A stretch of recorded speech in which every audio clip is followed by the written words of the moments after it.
2016 সালের পুরো প্যানেল যে বাতিল করে দিল শীর্ষ আদালত, তার প্রধান কারণ হচ্ছে গিয়ে যোগ্য এবং অযোগ্য বাছাই করে দিতে পারেনি এসএসসি। অন্তত সেমনটাই কিন্তু শীর্ষ আদালতের তরফ থেকে বলে দেওয়া হয়েছে।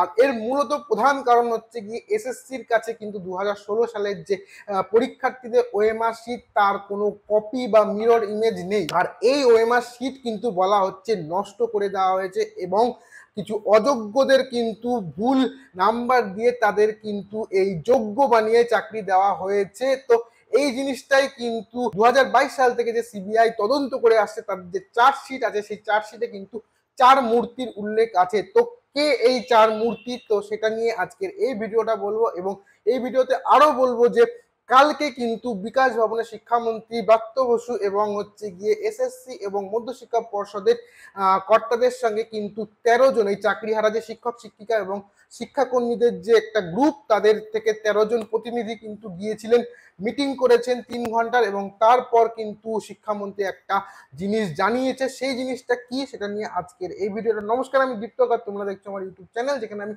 খবরের কাগজ বা ইন্টারনেট থেকে কিছু খবর নিয়ে বক বক টক করে থাকি এবং চেষ্টা করি এই ভিডিওটার মধ্যে সামান্য কিছু যদি ইনফরমেশন তোমাদের দিতে পারি। তেমনি আজকের যে বিষয়টা, সেই বিষয়টা হচ্ছে গিয়ে ওএমআর এর তথ্য নষ্ট করলেন কারা, কাদের হাতে অযোগ্যদের নিয়োগ, সিবিআই চার্জশিটে এসএসসি দুর্নীতির 4 মূর্তি। কিছুদিন আগে কিন্তু সুপ্রিম কোর্টের রায়ে বাংলার প্রায় 26,000-এর কাছাকাছি শিক্ষক শিক্ষিকা এবং শিক্ষাকর্মীদের কিন্তু চাকরি চলে যায়। মূলত এসএসসিতে 2016 সালের এসএসসিতে মারাত্মক দুর্নীতি হয়েছিল, আর সেই দুর্নীতির শিকারই কিন্তু হতে হলো এই 26,000। পুরো 26,000 বলবো না, তার মধ্যে কিছু অযোগ্য আছে আর তার মধ্যে বেশিরভাগই যোগ্য আছে। তো সবার চাকরি কিন্তু চলে যায়। আর 2022 সালে কিন্তু এই জিনিসটা নিয়ে তদন্ত করছে সিবিআই, এবং সিবিআই যে চার্জশিট আদালতে জমা দিয়েছিল, সেখানে কিন্তু সেই সময়ের যে শিক্ষামন্ত্রী ছিলেন পার্থ চট্টোপাধ্যায়ের সঙ্গে সেই সময়ের কিন্তু কিছু মারাত্মক প্রভাবশালী লোকজনের উল্লেখ আছে। আর এই যে খবরটা, এটা কিন্তু আমি আনন্দবাজার.com এর ডিজিটাল পেজ দেখে বলছি। আর সেখানে কিন্তু তারা বলেছে এই যে চার্জশিট সিবিআই দিয়েছে আদালতের কাছে, তাদের একটা প্রতিলিপি কিন্তু এই আনন্দবাজারের কাছে আছে, এবং আনন্দবাজার এটা দেখেই কিন্তু এই কপিটা লিখেছে। তো এখানে লেখা হয়েছে যে এই 2016 সালে যে দুর্নীতিটা হয়েছে, সেই দুর্নীতির পিছনে 4 জনের নাম কিন্তু মারাত্মকভাবে আছে। এদের মধ্যে কিন্তু 3 জন সেই সময় এসএসসির উচ্চ পদে কাজ করতেন এবং একজন কাজ করতেন কিন্তু মধ্যশিক্ষা পর্ষদে। আর বলা হচ্ছে যে এরাই কিন্তু মূলত এই যে 2016 সালের যে ওএমআর শিট আছে সেটাকে নষ্ট করা থেকে শুরু করে এই যে অযোগ্য যারা ছিল তাদের কিন্তু নিয়োগ করেছে, এবং নম্বরেও কিন্তু এরা কারচুপি করেছে। তো এবার আমরা দেখে নেব এই যে 4 জনের কথা এখানে উল্লেখ আছে, তাদের মধ্যে কারা কারা আছে। প্রথম নাম যেটা, সেটা এখানে আছে শান্তিপ্রসাদ সিনহা বলে। নির্দিষ্ট সময়ের জন্য তিনি এসএসসির পরামর্শদাতা পদে ছিলেন। আর নবম দশমের শিক্ষক নিয়োগের সংক্রান্ত চার্জশিটে বলা হচ্ছে যে সিবিআই জানিয়েছে দুর্নীতি ষড়যন্ত্রে গুরুত্বপূর্ণ ভূমিকা তিনি নিয়েছিলেন, এবং 2022 সালে কিন্তু তাকে গ্রেপ্তার করা হয়েছে। তো দ্বিতীয় যে নাম, সে নামটা হচ্ছে গিয়ে সুবীরেশ ভট্টাচার্য। এসএসসি চেয়ারম্যান পদে ছিলেন সুবীরেশ ভট্টাচার্য। তার বিরুদ্ধেও বেশ কিছু গুরুতর অভিযোগ এনেছে সিবিআই।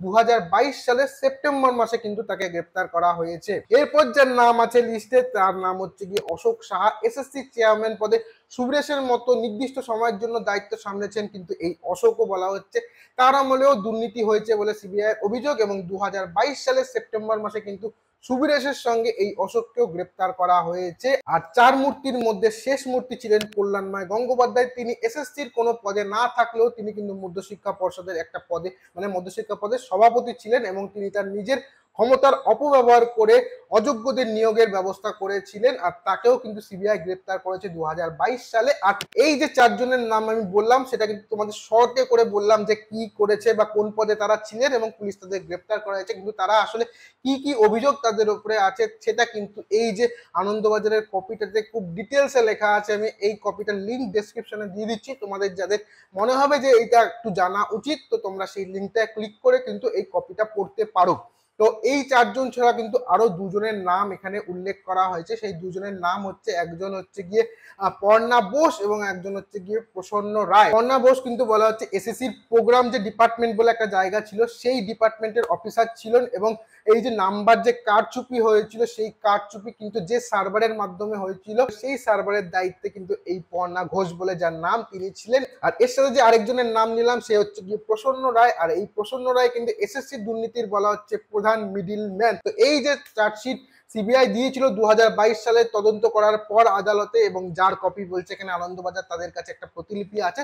তো সেখান থেকে কিন্তু এই ইনফরমেশন মানে চার মূর্তির সঙ্গে এই দুইজনের নাম, যারা কিনা সেই 2016 সালের সমস্ত ওএমআর শিট নষ্ট করে দিয়েছে এবং অযোগ্যদের কিন্তু ভুল নম্বর দিয়ে তাদের কিন্তু চাকরি দিয়েছে। তো এই যে এতক্ষণ তোমাদের যে ঘটনাটার কথা বললাম, সেটা কিন্তু এই ওএমআর শিট নষ্ট করার পিছনে কারা ছিলেন, এবং তারা কিন্তু অলরেডি 2022 সালে গ্রেপ্তার হয়ে গেছে। এবার আসি কালকের যে খবরটা ছিল, সেই খবরটা হচ্ছে কি 21শে এপ্রিল যোগ্য তালিকা প্রকাশ, আইনি পরামর্শ নিয়ে শিক্ষক কর্মীদের পাশে দাঁড়ানোর বার্তা ব্রাত্যর।